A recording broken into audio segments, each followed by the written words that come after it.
àṣírí ti padà tú o ẹ̀yin èèyàn àṣírí ti tú nǹkan tó wà láàrin Àgbàlá Gabriel àtìyàwó Muyideen àṣírí rẹ̀ mọ̀ ti padà tú síta báyìí tẹ́ ẹ bá rántí nígbà tí Muyideen bọ́ sọ́jà Bódìjà ń jọ́sí tó gbé gbàrú lórí táwọn èèyàn wá ń bi léèrè pé kí ló dé kí ló ṣẹlẹ̀ Muyideen claim wípé pásítọ̀ Gabriel ti gbàyàwó òun ó ti gbalé lọ́wọ́ òun ṣé ẹ rántí pé Muyideen tẹnu mọ́ wípé pásítọ̀ ń báyàwó òun sùn ọ̀pọ̀ wá wò pé ṣé ọ̀wọ́n nǹkan ni àbá ìwòrówó ràbò ni pásítọ̀ Gabriel ó ṣe mọ́ báyàwó Muyideen sùn ẹ̀yin èèyàn àṣírí ti padà tú báyìí o ìkan lára àwọn protocol pásítọ̀ Àgbàlá Gabriel ó mọ̀ ti fọgbà àyàn gan ọ̀rọ̀ ohun ti jọ gàtẹ́ kò jọ gàtẹ́ ó ti fẹ́ mọ́ fẹsẹ̀ méjèèjì tèrò ìkan lára àwọn protocol pásítọ̀ Àgbàlá Gabriel ó ti tú pẹ̀rẹ̀pẹ̀rẹ̀ ọ̀rọ̀ kalẹ̀ nínú fọ́nrán eléyìí o ẹ wò ó fọ́nrán yìí kò ṣeé má gbọ́ ni torí gbogbo àwọn àṣírí lóríṣiríṣi lọ́lọ́kan òjọ̀kan protocol ikọ̀ ṣáà ń jábọ̀ left and right ni ó ti sọ̀rọ̀ o ó ti táṣìírí jáde o àfi kẹ́yìn èèyàn ó sì fetí ara yín gbọ́ ẹ má wàá gbàgbé láti máa bá mi follow DigiNaija online lórí Facebook link tó wà lábẹ́ fídíò yìí máa gbé yín lórí péèjì wa from there ẹ tún máa enjoy àwọn updates tá a bá tún gbé wá lóríṣiríṣi kí ni tí protocol Àgbàlá sọ nípa ohun tó pa ìyàwó Muyideen ìyẹn Ìbùkún pọ̀ mọ́ pásítọ̀ ó yá fọ́nrán yẹn rèé ẹ jẹ́ a jọ gbọ́.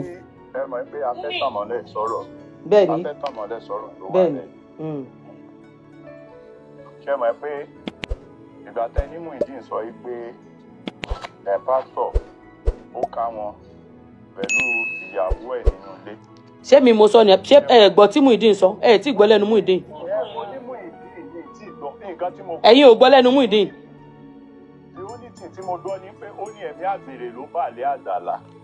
ẹ lọ wo fídíò inú ọjà yẹn inú ọjà Bódìjà. Jerry ẹnjìnà Yẹmí mo gbàdúrà. ẹ jẹ́ kí n sọ̀rọ̀ náà ẹ jẹ́ kí n sọ̀rọ̀ bóyá má sọ̀rọ̀ ẹ wo inú bọ́ọ̀sì ni ẹ rí pé tí ò bá kí n ṣe mi mo sọ̀rọ̀ ẹ rí pé mo reason tí mo ṣe mute ni pé site ni mo wà ní ìfẹ́ jẹ́ káriwo tó wà nínú site tó máa disturb site ni mo wà tó bá tó ṣe díẹ̀ gan sìn mo lè má ráyè attend sí program yìí mọ́ sí ibi iṣẹ́ ni mo wà. tó bá jẹ́ pé Muyideen tó bá jẹ́ pé ó nírú nǹkan báyìí lọ́wọ́ mo ti ń retí pé Muyideen àti sọ jáde kó tó di pé àwọn èèyàn bá sọ. Muyideen sọ jáde ẹ lọ wo fídíò inú Bódìjà ó ní ẹ̀mí àgbèrè ló gbà lé pásítọ̀ ó ní pásítọ̀ ń báyàwó mi sùn. Mr. Yẹmí báwo lẹ ṣe ń sọ báyìí náà ṣé ẹgbẹ́ kọ́tà ti fi kọ́ bọ̀bọ̀ ẹ̀ lọ́rùn ni. ẹgbẹ́ tó yẹ kó fi sọ síta ó yẹ kó fi sọ. Mr. Vanity ẹni sùn Vanity ẹ hold on Muyideen sọ the first day tí wọ́n mú nínú Bódìjà yes. ó sọ pé ẹ̀mí àgbèrè ló bà lé pásítọ̀. ṣé kí n mú fídíò yẹn wá ẹ mọ̀ pé mi máa ń rìn pẹ̀lẹ́ rí ni.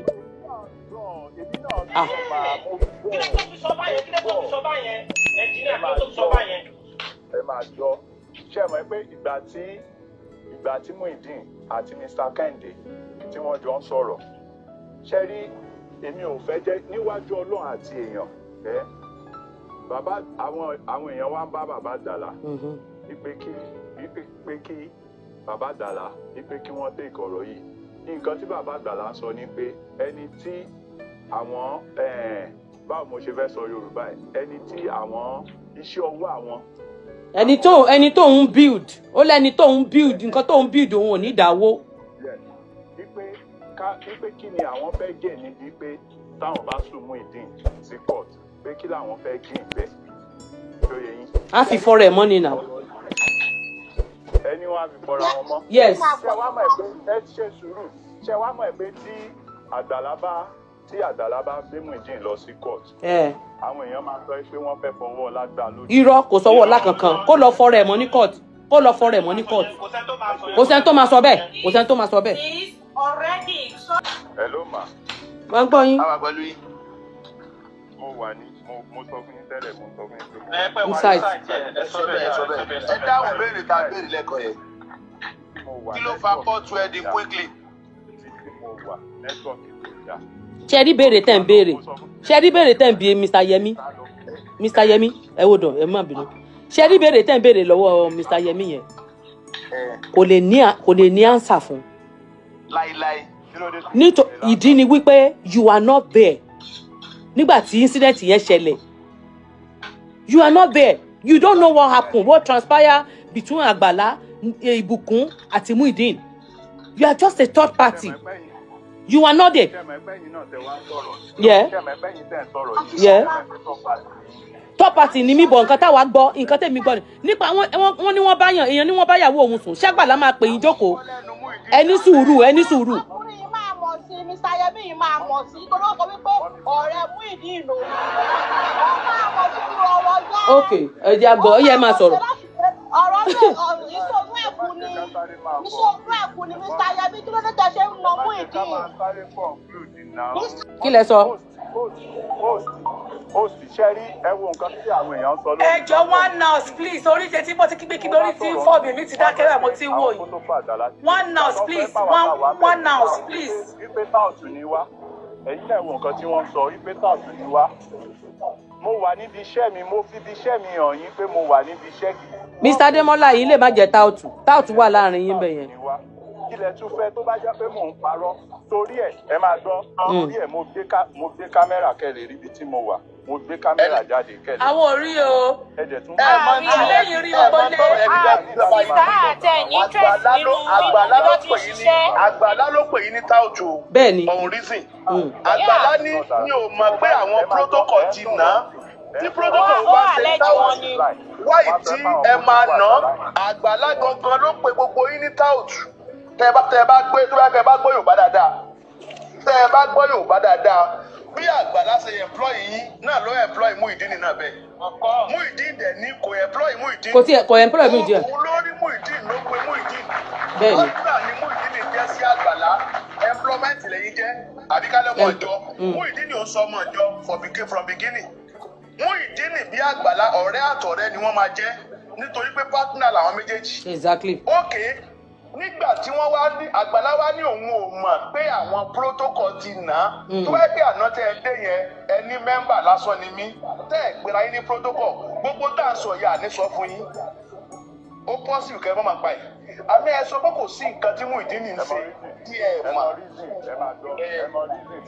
ẹ̀yin lẹ sọ̀rọ̀ ẹ̀yin lẹ gbéra yín bẹ́ẹ̀ o. wọ́n ti fòyìnbó pera wọn lólè. mo wà pẹ̀lú yín.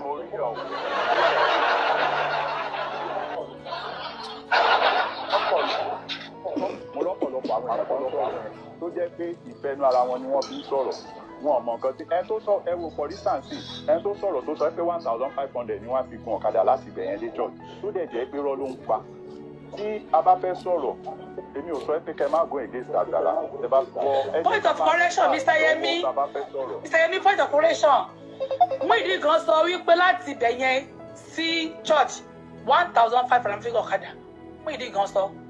ẹ̀wọ̀n kan anybody tó bá fẹ́ wá sí Àgbàlá láti Ọlọ́run mú títí tó fi Ọlọ́run búra ẹni tí ó bá wá tí mi bá fún ẹni yẹn ní 100,000 gbogbo nǹkan tí n bá ń wálé ayé mi kí n má rí. àti gbọ́ ẹ sọ yẹn ó tó dàbí yẹn dá yín lójú àti gbọ́ ẹ question yòókù ní kẹ́ ẹ answer béèrè yòókù. ẹ jẹ́ kí n sọ̀rọ̀ problem tí mo ní tẹ́ bá ti rí pé èèyàn fẹ́ sọ fún àtìlọ́wọ́ ẹ fẹ́ máa kọ́ ọ̀tẹ̀ mọ́yàn lẹ́nu ẹ tó sọ pé Muyideen ṣẹ́ rárá àwọn nǹkan tí mò ń sọ tí mo fi ní lọ́pọ̀ nínú ọ̀rọ̀ Muyideen sọ ẹ máa gbọ́ Muyideen sọ pé 1,500 ní ọ̀kadà ń gbé òun Muyideen ní 1,000 ṣé Muyideen gan máa ẹ̀mí ló ní Muyideen. Muyideen ni ò sọ bẹ́ẹ̀ Muyideen ni ò sọ pé Muyideen kọ́ ló sọ. Muyideen kò sọ bẹ́ẹ̀. òun kọ́ ló sọ pásítọ̀ kan ló wá bí wá sọ lánàá. ẹnìkan sọ pásítọ̀ kan sọ ní ìjẹta. Bẹ́ẹ̀ni. ẹ má wọ́n tèmi mọ́ wá o ẹ má wọ́n tèmi mọ́ wá ìsọ̀rọ̀ mi ìsàyẹ̀mí sọ̀rọ̀ mi ẹ má sọ̀rọ̀ tèmi mọ́ wọ́ ẹ má kọ́ mọ́ wá ìsọ̀rọ̀ mi ẹ̀dá. ẹ kúrò lórí ọ̀kadà ẹ sọ yòókù. There's so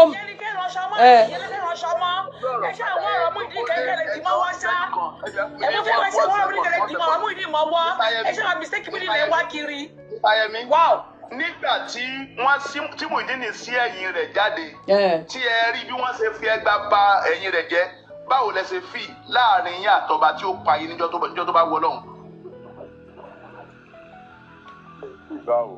nígbà tí Muyideen sí ẹ̀yìn rẹ̀ tẹ wá rí wọ́n ti jẹ gba dára sẹ́yìn rẹ̀ yẹn báwo lẹ ṣe fi as a woman being jẹ́jẹ́ ọ̀rọ̀ nífẹ̀ẹ́ ni.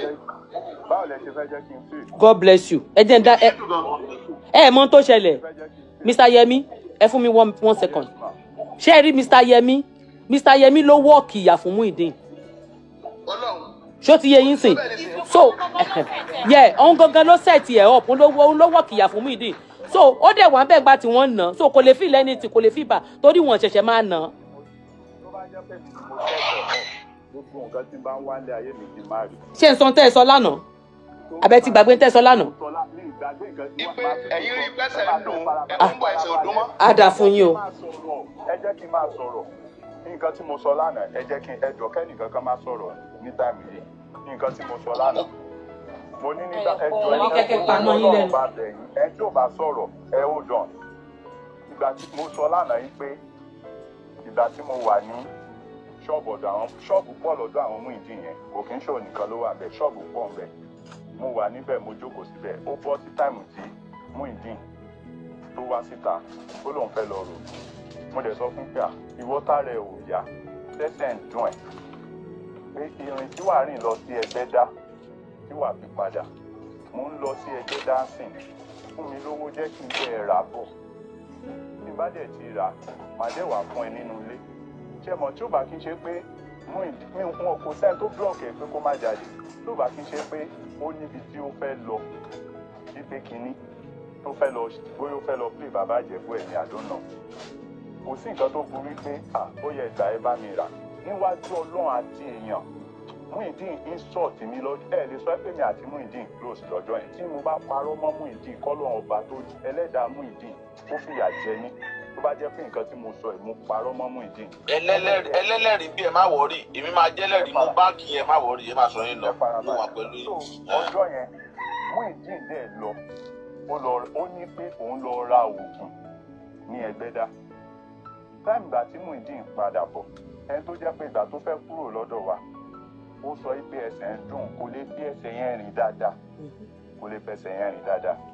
ó dẹ̀ kúrò ní ọ̀dọ̀ wa bó ṣe lọ ó lọ sẹ́gbẹ́dá ìgbà tó máa padà bọ̀ ó bọ́ sí táìmù tí èmi ti ń kúrò nínú camp mo padà ẹni tẹ́ ẹ rí tó sọ tí ó sọ fún yín pé ara òun ò yá tó ká gúlọ́gúlọ́ kúrò ní ọ̀dọ̀ yín nígbà tẹ́yìn àti ẹ̀fẹ́ depart ìgbà tó wá ń bọ̀ tí ò mọ̀ ẹ́ pé ẹ ti ń bọ̀ tẹ́ wá rí bó ṣe ń ṣe bíi pé kò sí nǹkan kan tó ṣe ẹ jọ ṣé tẹ́yìn náà bá ẹ má jẹ́ ká ṣàbòsí o ṣé tẹ́yìn náà bá rí ẹ ní sọ̀rọ̀ ẹ pé àṣebó sọ ipá rẹ ò yá gbogbo ṣe rìn ẹ má jẹ́ ká ṣàbòsí. ṣé n dáhùn ẹ ní béèrè lọ́wọ́ ẹ báyìí. ṣé kí n dá yín lóhùn.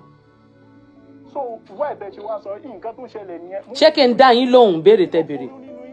ẹ tí mo sọ pé òkè mo nífẹ̀ẹ́ mo dẹ̀ mọ́ ipá rẹ̀ mo dẹ̀ mọ́ ipá rẹ̀. ẹ náìsì gan ó sọ pé ẹ náìsì. kí ló burú nínú pé kí. ó sọ pé ẹ náìsì gan Mr. Yemi ẹ jẹ́ kí n sáré dá yín lóhùn. Mr. Yemi ṣe ń gbọ́ mi. ó dọ̀ ẹ jẹ́ pé madam yẹn direct. ẹ mútu lọ́dọ̀ yín.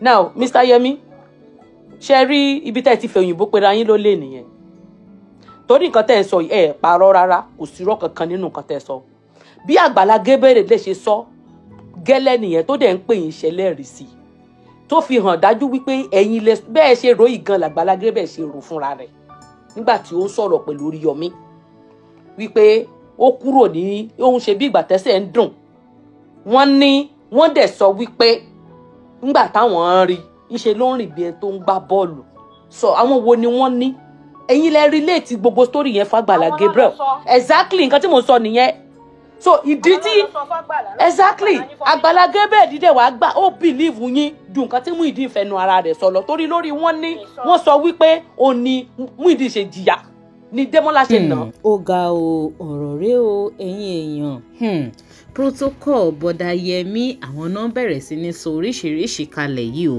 ṣé irọ́ ni ṣé òótọ́ ni ẹ̀yin èèyàn ẹ máa jọ opinion yín nípa ìsí comment.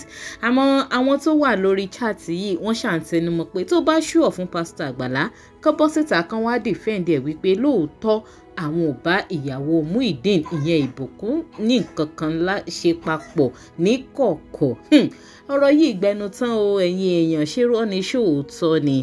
Wọ́n ní lórí wọn ni wọ́n pé nànà ṣàfihàn Muyideen ní gbogbo ìgbà. Ọ̀rọ̀ yìí ó lékeka. Ẹ máa bá mi jọ opinion yín lórí ẹ̀sìn comment. Ẹ má gbàgbé láti máa follow DigiNaija online lórí Facebook. Link tó wà lábẹ́ fídíò yìí máa gbé yín lórí page wa. From there ẹ tún máa enjoy àwọn updates tá a bá ń gbé wá lóríṣiríṣi. Ire o.